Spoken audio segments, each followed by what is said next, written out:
रमेश भाई बात सही है, ठीक है। आप हो सकता है, जरूरी नहीं घरे के पास सब नॉलेज हो, लेकिन होता यह है कि अगर आप मीडिया या सोशल मीडिया के ऊपर दो चार वीडियो देखेंगे ना, तो उसमें फिर वो सिलेक्टेड इन्फॉर्मेशन जो है वो देते हैं कि जी एसआई की रिपोर्ट थी, ताकि ये साबित किया जाए कि नहीं, मुसलमानों से ये जबरदस्ती नहीं ली गई। देखिए, सुप्रीम कोर्ट के फैसले के बाद बात खत्म हो गई, तो ठीक है, सुप्रीम कोर्ट ने जो है वो एक फैसला दिया। हम उस फैसले से एग्री नहीं करते हैं। डिसएग्री करना सुप्रीम कोर्ट के फैसले से हर मुसलमान का हक है, बल्कि हर सुप्रीम कोर्ट के फैसले से डिसएग्री करना हर सिटीजन का हक है। सिर्फ मुसलमानी को क्या, आपका भी हक है, आप भी किसी भी फैसले से डिसएग्री कर सकते हैं। ठीक है, तो ये ना कहें कि ये जो है एक लैंड का डिस्प्यूट था, इधर से ट्रांसफर करके उधर कर दी गई, वरना फिर हमें इन्हीं मुसलमानों को लैंड न दी जाती। Point number 1। लेकिन असल जो पॉइंट है ना, जो ये आज का विषय है ही नहीं, ये आज का मुद्दा नहीं है कि सुप्रीम कोर्ट ने क्या किया, जो हुआ सो हुआ। आज का मुद्दा तो ये है कि राम जी उस जगह पैदा भी हुए कि नहीं हुए। असल तो ये था मसला। हाँ, ये था। और लेकिन मुफ्ती साहब, ये अलग विषय है, मुकदमे का जो मुकदमा चल रहा था। नहीं, वो बात ठीक है, मैंने थोड़ी देर के लिए तस्लीम कर लिया, लेकिन मुझे एक बात बताइए, क्या क्या बाबरी मस्जिद को राम जन्मभूमि की वजह से ही शहीद नहीं किया गया? क्या उस मस्जिद के अंदर हिंदुओं का इंटरेस्ट इसलिए नहीं था कि यहां राम जी जन्मे थे? सारा मसला ही तो ये था ना। आप राम जी के कैरेक्टर को तो आप अलग करके इस पूरे इशू को देख ही नहीं सकते। जी जी। तो असल बात तो ये है। जी जी। तो आपकी बात नहीं है, मैं सिर्फ उसका लीगल पहलू आपको बताना चाह रहा था, बाकी हाँ, तो अब इस पर आप गौर कीजिएगा। असल जो आप सवाल यहां से लेकर जाएं, कि जिस पर आप रिसर्च करें अपने तौर से, कि जी राम जी हिस्टोरिक, उनके उनके वजूद का क्या हिस्टोरिकल रिकॉर्ड है, हिस्टोरिकल एविडेंस है। पहले इस पर बात हो जाए। मान लीजिए जब ये साबित हो जाए, हाँ जी हिस्टोरिकली ये साबित हो गया कि राम जी थे, अब ये साबित करना है कि इस कमरे में पैदा हुए थे। चूंकि चूंकि हिंदू फरीक की तरफ से जो कोर्ट में बात आई है वो ये आई है कि राम जी का ये चबूतरा था इस बीच वाले गुंबद के नीचे, यहां पैदा हुए थे। ये बाकायदा टेस्टिमोनी के अंदर उस केस में है, बीच वाले गुंबद के नीचे पैदा हुए थे ना, पिन पॉइंट करके बताया गया है।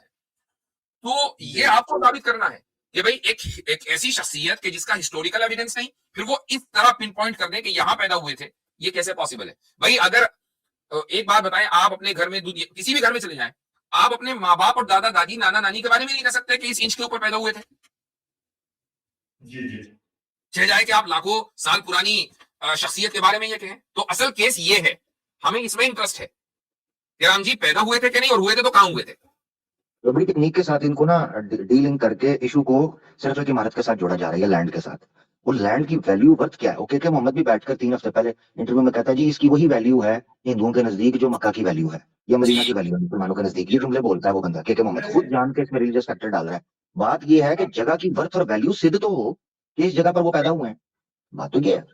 अब ठीक है आमिर साहब, मैं हो सकता है आप लोग का, मैं इस मामले से जुड़ा हुआ रहा हूँ, फैजाबाद में रहा हूँ, तो इसलिए मैंने ये बात, हाँ, तो अब अगर आप इस मामले से, मेरे भाई अगर आप इस मामले से जुड़े हुए रहे हैं, ठीक है रहे, असल मुद्दा तो आपने मिस कर दिया ना। अब मसला लैंड का नहीं है कि आपके घर पे किसी ने कब्जा कर लिया, अब आपने अपने अपने घर की जमीन छुड़ा ली। असल मसला ये नहीं है। अगर ये दावा किया जा रहा के मोहम्मद की तरफ से कि नहीं जी उसकी वैल्यू वो है जो मक्का मदीना की है, तो फिर ये साबित भी तो करना पड़ेगा ना कि मक्का और मदीना है भी कि नहीं। एक्चुअल में अच्छा, सर वो कल वो कल सरकारी सॉरी कर्मचारी थे, और वो कोई दावा उनका कर बनता ही नहीं है, वो सिर्फ अपनी एक रिपोर्ट रख सकते हैं, बस इससे ज्यादा वो कुछ नहीं। अच्छा चलिए, मैं आपसे पूछ लेता हूँ, क्या आप उसको राम जन्मभूमि मानते हैं, या आप उसको वैसे ही ऑर्डिनरी लैंड मानते हैं, कोई भी बस होगी जमीन? मैं उसको ये मानता हूँ कि वहां पर मस्जिद से पूर्व एक ढांचा मंदिर राम था। जन्मभूमि आप मानते हैं कि नहीं मानते? राम जन्मभूमि, राम जी वहां पैदा हुए थे कि नहीं हुए थे? मैं मान्यताओं के अनुसार मानता हूँ। तो बस यही तो बात हो रही है ना, मान्यता। बात तो यही है ना कि इसी बुनियाद पर सारा इशू गुज़िश्ता 70 साल से चला है। ये मानकर, इस मान्यता की बुनियाद पर कि यहाँ पैदा हुए थे, लिहाजा हमें ये जगह चाहिए, हमारे लिए सबसे ज्यादा पवित्र है। सारा इशू यही है ना भाई। सारा इशू जिद्दी बच्चे का है। वो रोकर कह रहा है मैंने यही खिलौना लेना है, जिद्दी बच्चा है, बस और कुछ भी नहीं। ठीक है भाई, अच्छा अच्छा, बहुत अच्छा लगा आपसे बात करके। चलें जी, शुक्रिया। आप कुछ कह रहे थे आमिर भाई कल के बारे में? मैं ये कहता, जी जी, मैं वो कल के बारे में कहने लगा था। मैं कल भी ये जिक्र कर रहा था कि जैसे के मोहम्मद ने क्लेम करके कहा जी मुसलमानों को विलिंगली हैंड ओवर कर देना चाहिए, उनके नजदीक वो जगह है, ये है। तो वो कल भी आया, वो आकर कहता है जी फिर हम सवाल यही उठाएंगे मक्का मदीना के बारे में कि अल्लाह के रसूल का क्या हिस्टोरिक एविडेंस। मैंने उस वक्त भी ये बात की, मैंने कहा मक्का और मदीना के हिस्टोरिक एविडेंस या अल्लाह के रसूल का इस कॉन्टेक्स्ट के अंदर हिस्टोरिकल एविडेंस हम तब हमसे मांग सकते हो जब उस बारे में दुनिया में डिस्प्यूट पैदा हो गया है।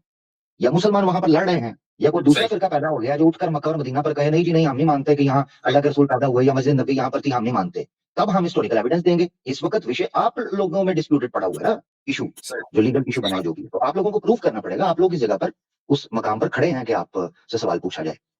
बिल्कुल, बिल्कुल। जबरदस्त।